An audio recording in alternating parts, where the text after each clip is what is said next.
నల్లని మబ్బుల మధ్యకు వెళ్లి వెన్నెల ముగ్గులు వేసిందెవరో, కన్నుల కౌగిట కలలే కూర్చిందెవరో, రంగులు పొదిగిన వాసంతాన్ని రివ్వున రమ్మని పిలిచిందెవరో, గుప్పెడు గుండెకు చప్పుడు నేర్పిందెవరో, అచ్చ తెలుగు అక్షరాల మాలే అంతులేని ఇంత గొప్ప కేళి హోలీ, లక్ష లక్షణాల పాల వెళ్ళి కొలువు చూడ పిలుపు వచ్చేరారే వీరే,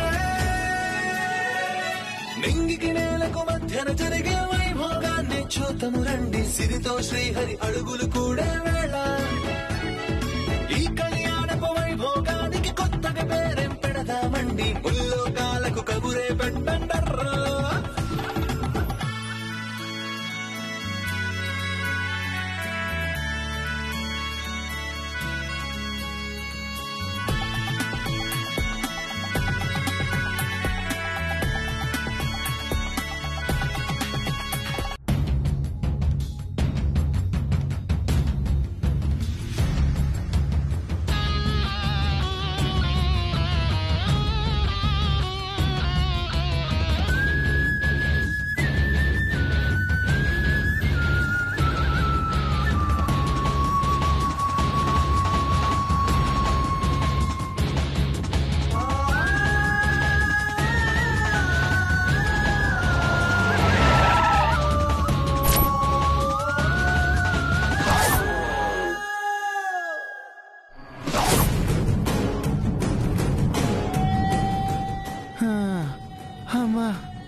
చంద్రిక, క్లచ్చి బ్రేకులు తొక్కి తొక్కి కాళ్ళు, స్టీరింగ్ తిప్పి తిప్పి చేతులు నొప్పి పుట్టాయే తప్ప అబ్బా ఆ అభిగాడు ఆచూకే తెలియలేదేంటే.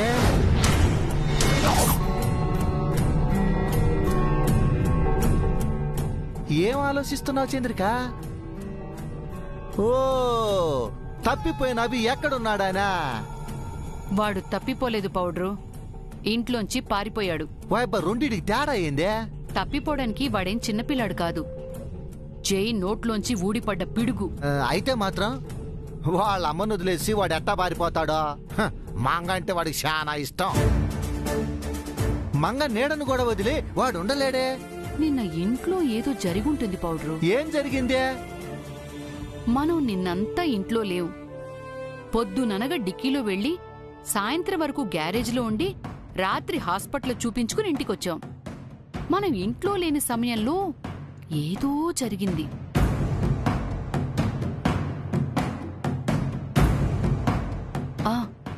నిన్న అభి, దివ్య, చారుకేశ ఇంటికొచ్చారు కదా. అబ్బా, ఆ విషయం నీకు పొద్దున్నే చెప్పినగా. నిన్న దివ్య నీతో ఏం చెప్పింది?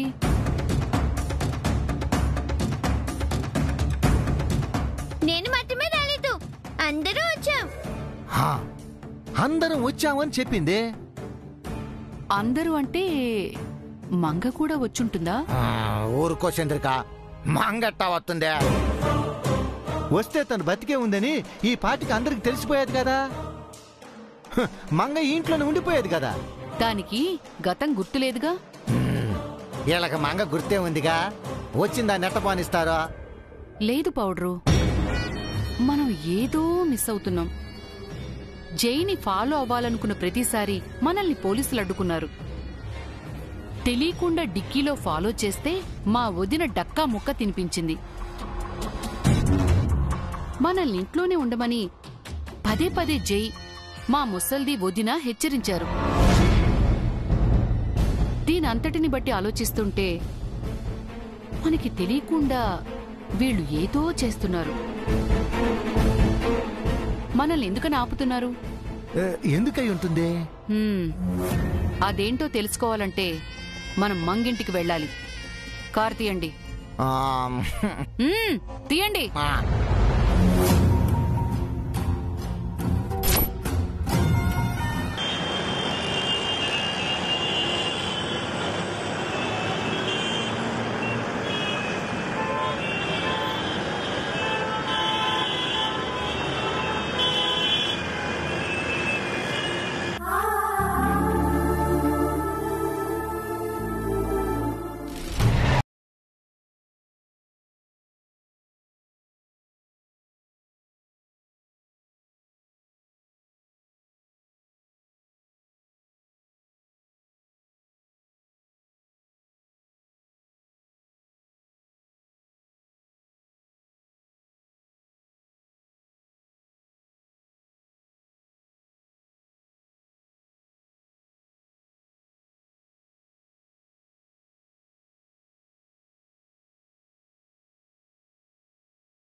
చెప్పారు జానకి గారు.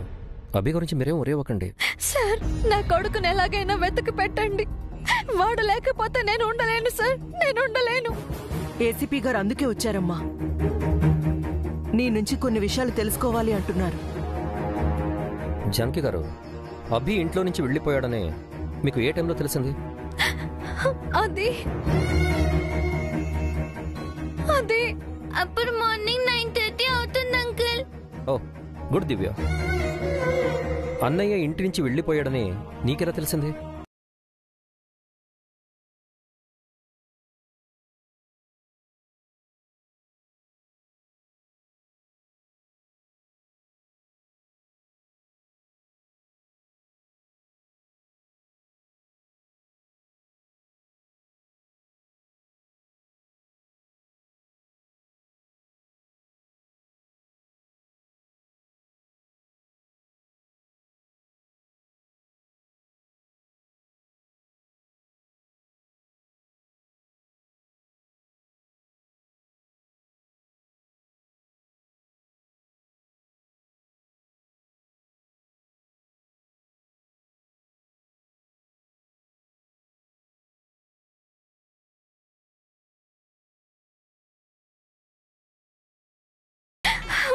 నాకు దూరంగా ఉంటాను అని కూడా అన్నాడు.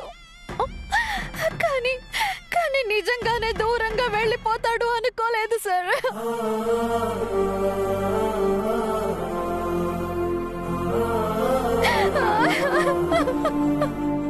అభి ఎక్కడికి వెళ్ళడు. నువ్వు ఏడవకు. మీరొచ్చి వెళ్ళినప్పటి నుంచి ఇలాగే ఏడుస్తున్నారు మేడం. వెళ్ళేటప్పుడు అభి ఎక్స్ట్రా బట్టలు కానీ డబ్బులు కానీ తీసుకెళ్ళాడా? లేదు సార్, కట్టు బట్టలతోనే వెళ్ళిపోయాడు. వాడి జేబుల రూపాయి కూడా లేదు. పొద్దున కూడా ఏమీ తినలేదు. ఖాళీ కడుపుతో వెళ్ళిపోయాడు. ఆకలితో ఉన్నాడు. ఎక్కడున్నాడో, ఎలా ఉన్నాడో, ఏం చేస్తున్నాడో అభి.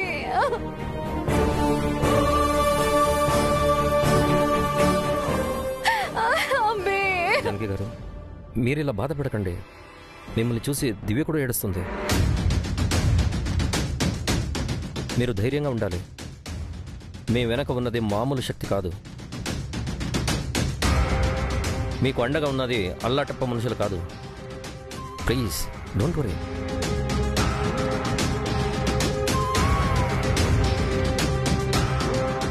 సౌమ్య. Yes sir. మేడం, ఒక్క నిమిషం మీతో మాట్లాడాలి. నువ్వు చేసిన మంచి నిన్ను కాపాడుతుందమ్మా. నీ వెనక దేవుడున్నాడు. నీకు అన్యాయం చేయడు. ధైర్యంగా ఉండు. మీనాక్షి, చూసుకో.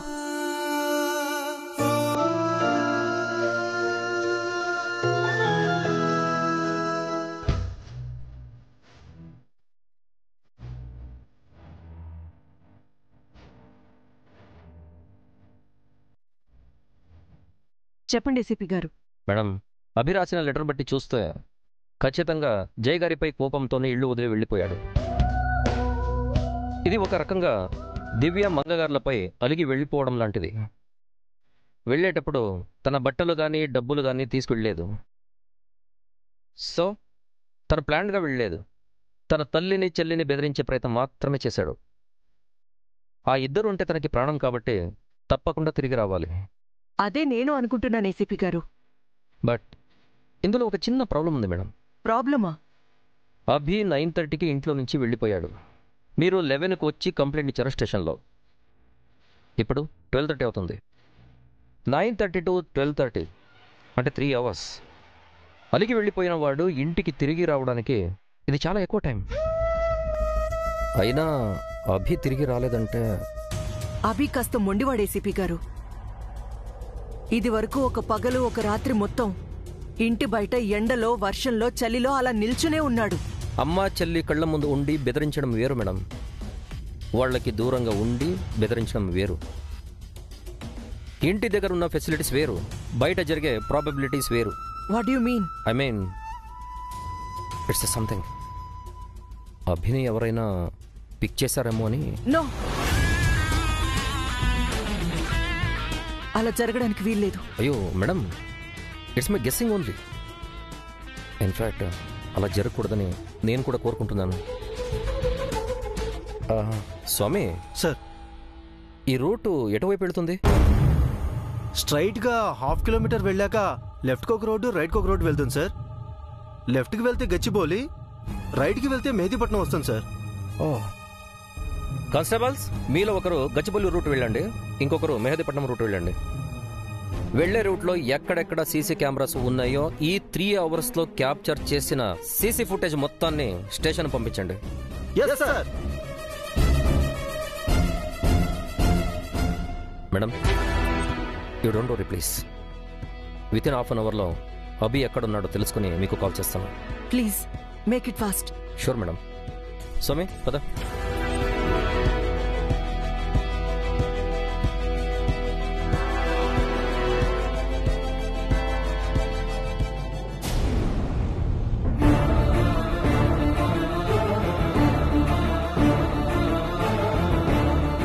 రోడ్స్, ఫ్రెండ్స్ హౌసెస్, టెంపుల్స్ అన్ని చోట్ల వెతికాం.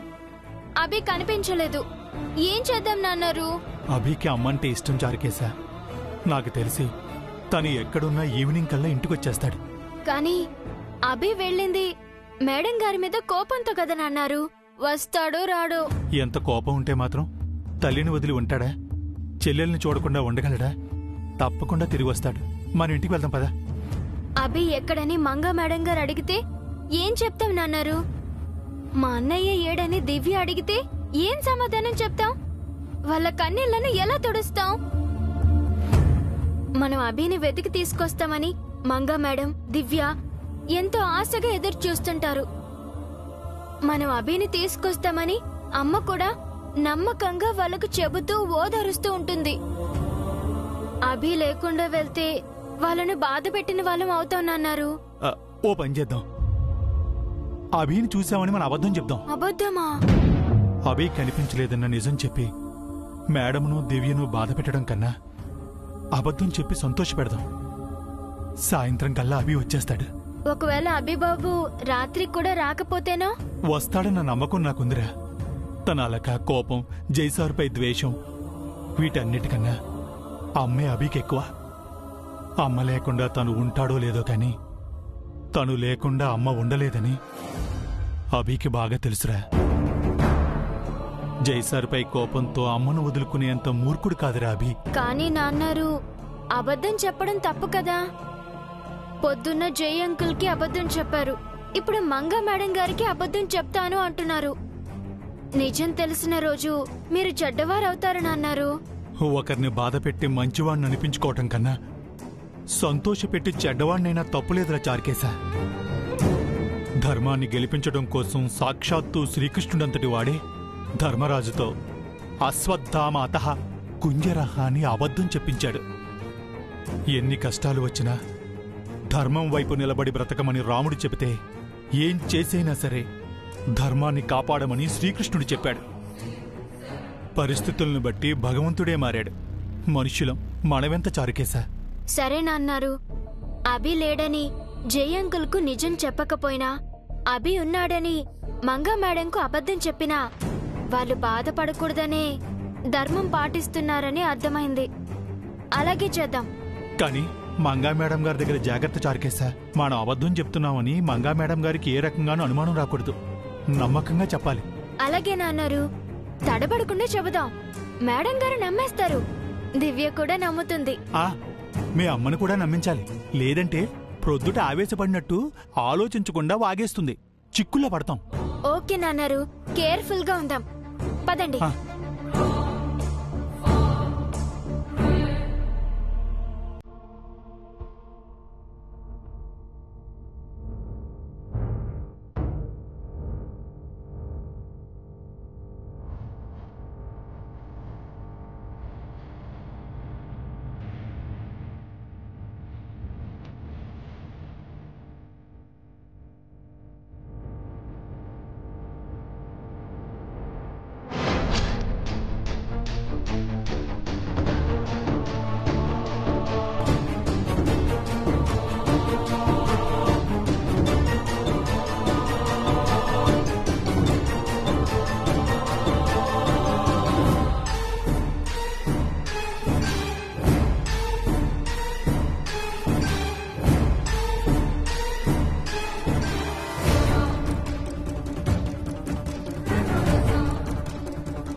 స్వామి సార్ సీసీ ఫుటేజ్ డంప్ అయిందా? అయిపోయింది సార్. త్వరగా చెక్ చేయి, quick. Constable play. Okay sir.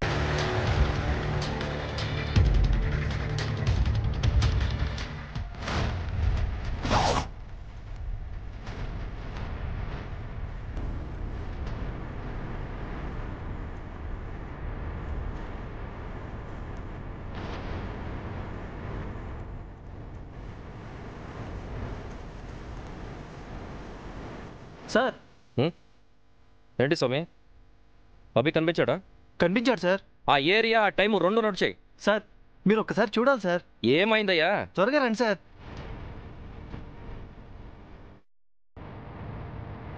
Constable back వెళ్ళు.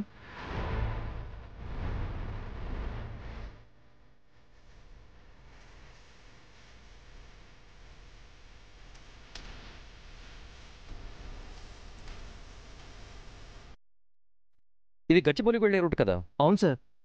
షేక్పేట్ జంక్షన్ దగ్గర సీసీ కెమెరాలో క్యాప్చర్ అయిన ఫుటేజ్. కానిస్టేబుల్ ఫార్వర్డ్ చేయి.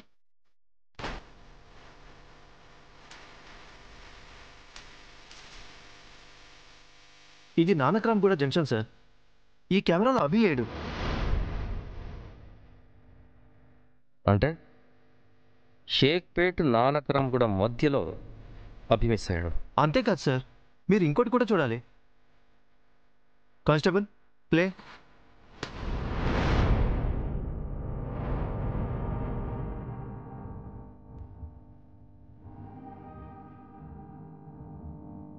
సార్ ఈ కార్ చూడండి. ఇది నిత్య కార్ కదా? Yes sir.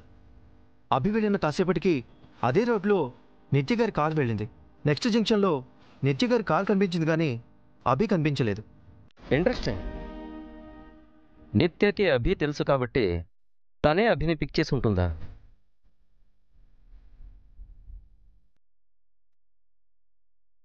కానిస్టేబుల్ కొంచెం బ్యాక్ వెళ్ళి మళ్ళీ ప్లే చేయి.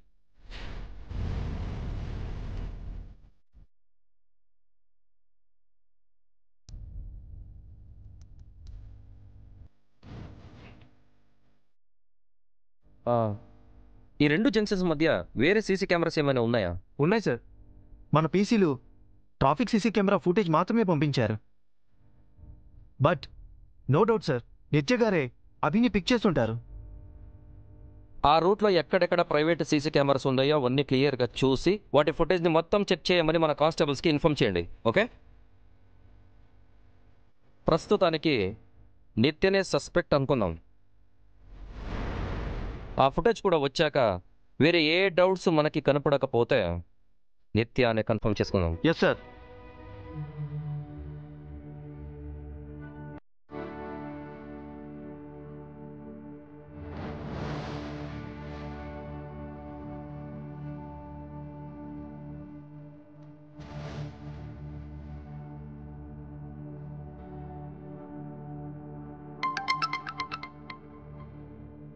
హలో ఏసీపీ గారు, ఏమైనా తెలిసిందా? మేడం, నేను నిత్యని సస్పెక్ట్ చేస్తున్నాను.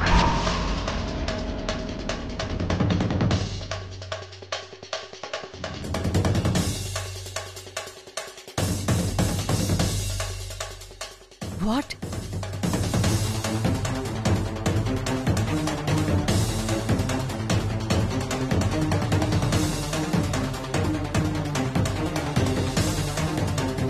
నిత్యకి అభికి పరిచయం ఉంది కానీ గొడవ లేదు ఏసీపీ గారు. బట్ అభి మంగగారు అబ్బాయి కదా మేడం.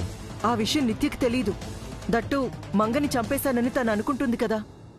మేడం, ఇప్పుడు నేను ఇంతకు మించి ఏం చెప్పలేను. అభి వెళ్ళిన రూట్లోనే నిత్య కార్ కూడా వెళ్ళింది.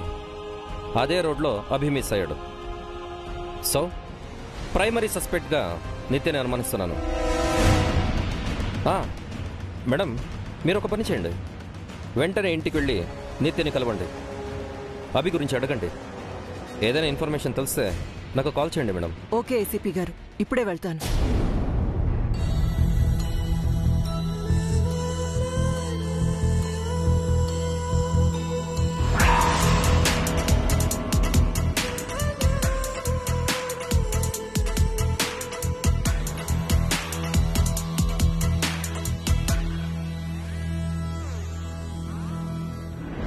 మీరెందుకు బయటకొచ్చారు?